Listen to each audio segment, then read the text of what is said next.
how did everybody do this offseason? When you look at the moves the Giants have made, are you sold that they're there?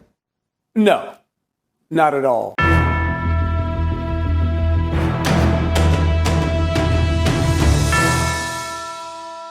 We firmly know how all 32 rosters will look come week 1. Let us dive into our rankings for all 32 NFL teams based on their offseason performances from worst to first. Number 32, Arizona Cardinals. Woof, where do we start? They released DeAndre Hopkins and thus lost him for nothing. Their top pass rushers, J.J. Watt and Zach Allen, are gone. A.J. Green, retired. Standout corner Byron Murphy left for the Minnesota Vikings, and Kyler Murray will miss a large portion of the season recovering from surgery on his torn ACL. Has any individual NFL team endured a worse offseason in recent memory than the 2023 Cardinals? It's hard to think of one. Number 31, Tampa Bay Buccaneers. Tom Brady retired and left the cap-strapped Bucs to settle on Baker Mayfield and Kyle Trask as their QB tandem. Yeah, not ideal. From back-to-back NFC South champions to likely dead last in their division this year. Not ideal, Bob. Number 30, Los Angeles Rams. Aaron Donald and Matthew Stafford didn't retire, and Sean McVay didn't step away for a broadcasting job as rumored. So, hey, that much is good news. The bad news? Well, the Rams lost Jalen Ramsey, Bobby Wagner, and Leonard Floyd, 3 stalwarts from their defense, and receiver Allen Robinson. With practically no cap space or first-round picks, they weren't able to make any giant splashes. Number 29, Green Bay Packers. With all due respect to Jordan Love, it is impossible to argue that the Packers are in a better position to win now with him over 4-time MVP Aaron Rodgers. They also lost top receiver Allen Lazard and veteran contributors Randall Cobb, Robert Tonyan, and underrated safety Adrian Amos. As usual, the Pack didn't do much in free agency and had a very questionable draft. Number 28, Tennessee Titans. Getting Will Levis at number 33 overall was a huge win. But otherwise, can we ask what exactly the Titans' game plan was? They really want to try to win again with Ryan Tannehill. They are really willing to risk losing Derrick Henry for nothing in 2024 free agency. They're just fine without a proven WR1 on their roster. Please, for the love of God, anyone know what the real plan is here?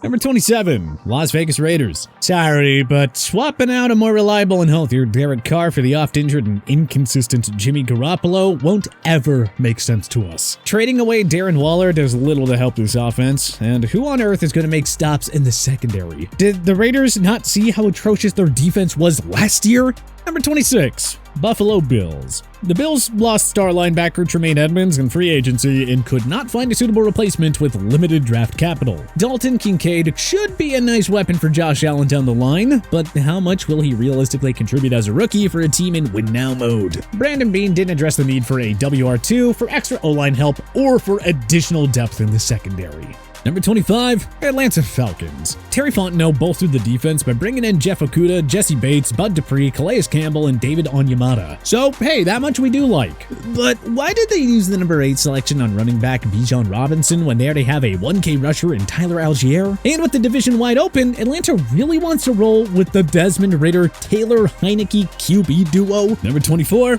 Detroit Lions. Brad Holmes crushed it in free agency by signing Emmanuel Mosley, Cam Sutton, and CJ Gardner-Johnson to fix up a woeful secondary. Bringing back old friend Marvin Jones Jr. will offset some of the pain felt by Jameson Williams' suspension for gambling too. But man, was that draft ever disappointing. Using your first pick on Jahmyr Gibbs when you just signed 1K rusher David Montgomery, reaching for Jack Campbell when you could have traded down from later. On the bright side, Detroit got big-time steals in Brian Branch and a potential Jared Goff successor in Hendon Hooker. Number 23, Minnesota Vikings. The defending NFC North champs released star running back Dalvin Cook and fan favorite Adam Thielen. Their defense was garbage last year, but they moved on from 4 of their top contributors on linebacker Eric Kendricks, edge rushers Zadarius Smith, defensive tackle Dalvin Tomlinson, and cornerback Patrick Peterson. That said, Brian Flores was a beautiful hire at DC. The arrivals of Marcus Davenport and Byron Murphy can offset some of the losses, and rookie Jordan Addison should be an upgrade over Thielen at WR2. Number 22,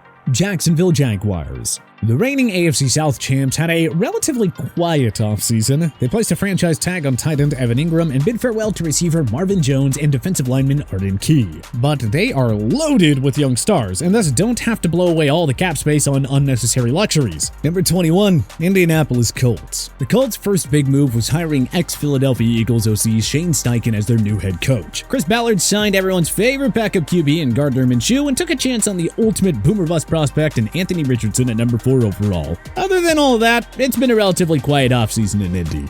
Number 20, Los Angeles Chargers. The Bolts' first big move was hiring Kellen Moore to serve as their new offensive coordinator. Up until the draft, it was a relatively quiet offseason in La La Land. No notable free agent signings outside of Eric Kendricks and 0 big trades. But we sure love the Quentin Johnston selection in round 1. Right there is your succession plan to Keenan Allen if the latter ends up leaving in 2024. Number 19, Kansas City Chiefs. The Chiefs lost Eric Bieniemy, who took the OC job in Washington. Only time will tell if that truly worries him or not, but we trust Andy Reid to get it done. KC lost quite a bit this offseason, but you know, nobody adapts better than Brett Veach. The defending champs are used to this, so we're not concerned. Number 18, New York Giants. Good on Joe Shane for extending Daniel Jones and Dexter Lawrence, but it would have been nice if they had the Saquon Barkley situation addressed. Shane did well in addressing the weaponry around Jones by trading for Darren Waller and by drafting speedy wideout Jalen Hyatt. Now we wait and see if Jones was a flash in the pan in 2022 or if he's the real deal.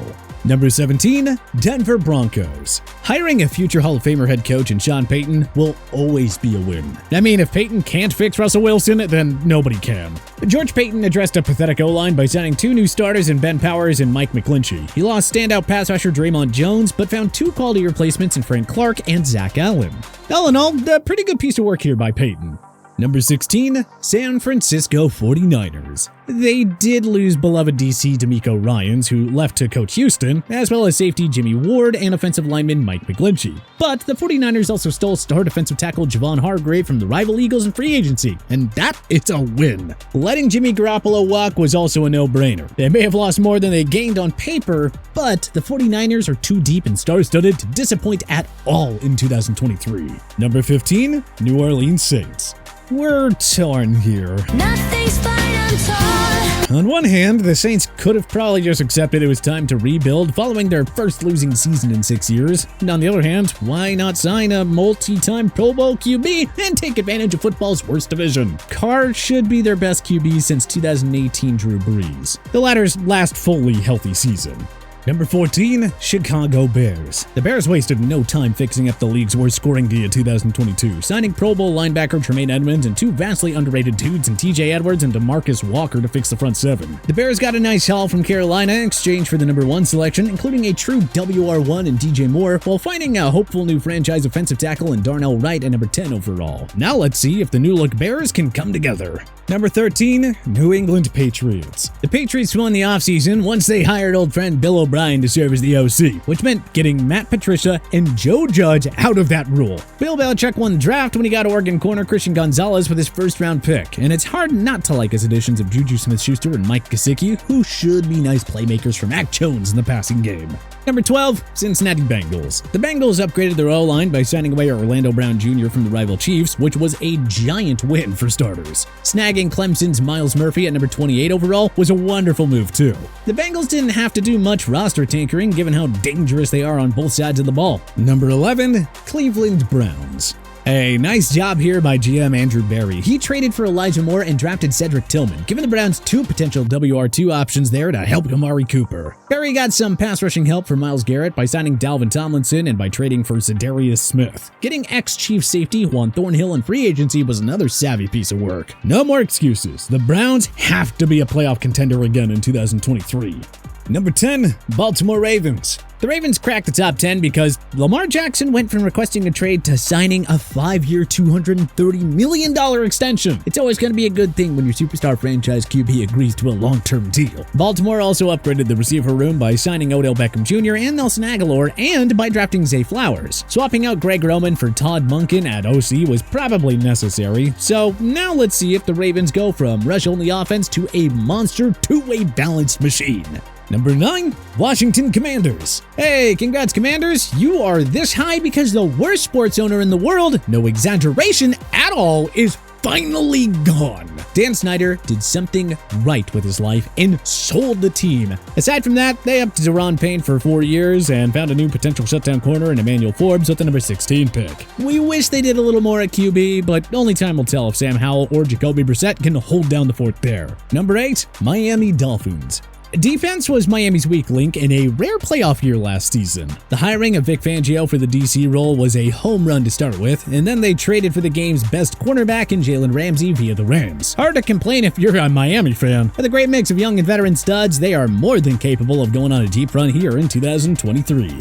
Number 7, Carolina Panthers. The Panthers' big move was trading up so they could take Alabama QB Bryce Young first overall. Pairing him with offensive guru Frank Reich can only lead to good things. Losing DJ Moore hurts, but Miles Sanders, Adam Thielen, DJ Chark, and Hayden Hurst were nice short-term additions by the front office. Number 6, Houston Texans. Loved the D'Amico Ryans hiring as head coach. Then the Texans found 2 likely new franchise cornerstones in QB CJ Stroud and edge rusher Will Anderson Jr. Nick Caserio also got some useful veterans on short-term deals in Robert Woods, Dalton Schultz, Devin Singletary, and Noah Brown, while also snagging Shaq Mason from the Bucs. Number 5, Pittsburgh Steelers. The Steelers got a new franchise offensive tackle in Broderick Jones in round 1 and a future star at corner in Joey Porter Jr. in round 2. Congrats to Steel City on winning the draft yet again. Omar Khan also took a chance on former star wideout Allen Robinson and by signing future Hall of Famer Patrick Peterson. Another excellent offseason in Pittsburgh. Number 4, Philadelphia Eagles.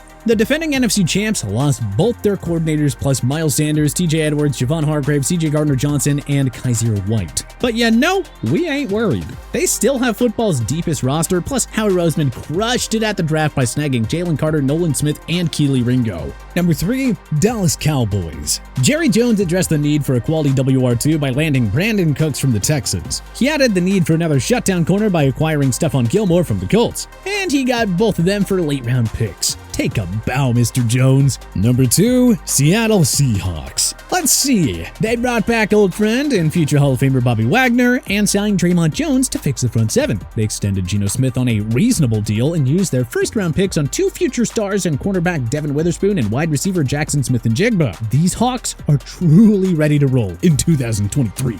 Number 1, New York Jets. The Jets were in QB purgatory for half a century, but not anymore. Aaron Rodgers wasn't the Jets' only big move. How about Allen Lazard, Randall Cobb, and McCole Hardman as additional weapons? Hey, congrats to the Jets on finally being relevant again. But which NFL team do you think had the best offseason? Let us know in the comment section below. If you like this video and learned a thing or two, clicking the like button helps out a ton. And hey, we appreciate it. If this is your first time coming around to TPS though, subscribing is a great idea because we put out videos like this every single day. But as always, thanks for watching and we'll see you guys next time.